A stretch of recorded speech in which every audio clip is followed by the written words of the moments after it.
one. We may see, you know, like a Rel taking away Emilio. The one I think is looking really threatening, right? Being able to threaten with a Nocturne inside, with a Killer Instinct, something that KT in particular have been great at using. And yeah, I'm not going to say it. I'm not going to say it, Valdez. No, I was waiting. No. I was so ready. No. Chronicler, I want to ask, do you love the Braum here? As far as Braum angles go, I think it's a decent one.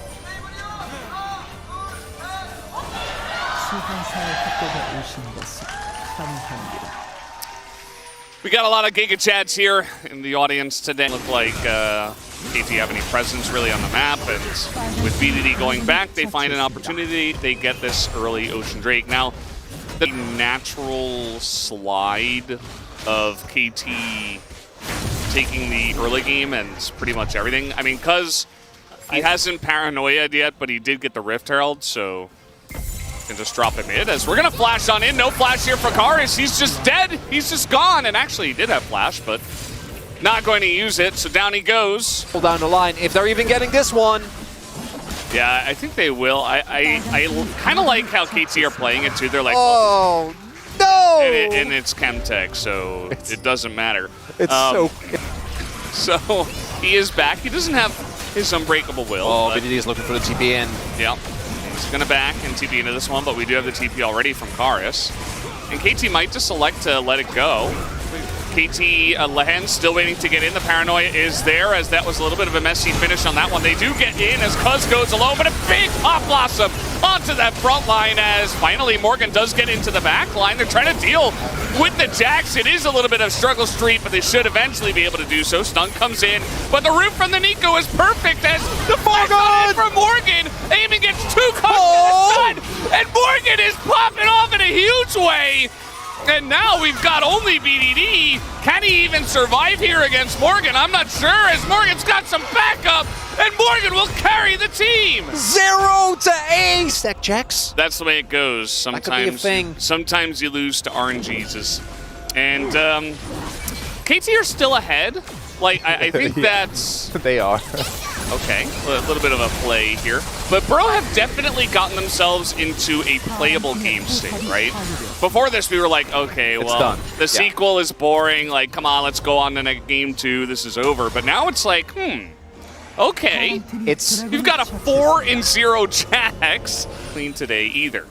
And what is important to me is to what extent Brian is going to be able to keep Hannah safe. He does have sums available, because if we see the same combo as, aiming! Just hanging out, and he does have a lot of teammates here. Was it a bait at the end of the day as they're trying to get on top of Hannah here? But the Braum is perfect! He stands in front, and then, well, the Aphelios dies as Keen gets in there and will push effort away. Note that Morgan was not a part of this fight.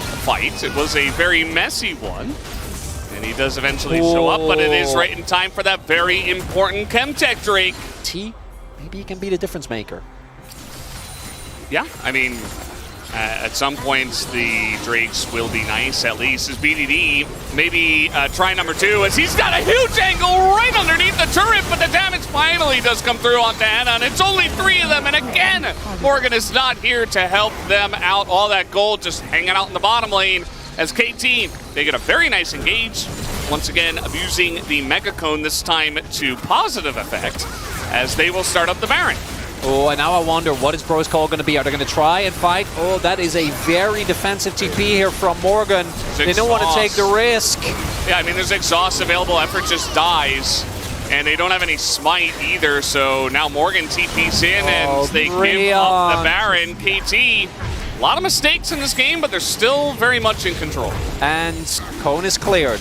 Cone is They don't know about Keen, but they do have suspicion. They saw him. Karis saw him, and now they're just getting surrounded, as now Paranoia is in here. Keen's in the back line, as the NEEKO is a bit late, but Karis is so low, and the Pop Blossom finally comes in.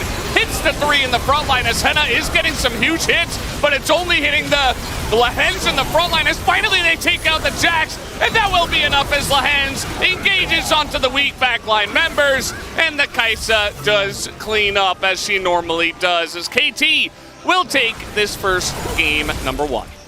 Bit of a heartbreaker here for Brion fans. Fortunately, their mental made of steel, and KT fans, they sensed the roller coaster was going through a little bit of a downturn, but everything gets... The orbit was beginning to decay a little bit, yeah. We're starting to feel a little bit of gravity there, but some great team fighting from KT that take back control. Brion is unable to utilize the Fed Jacks, and KT take game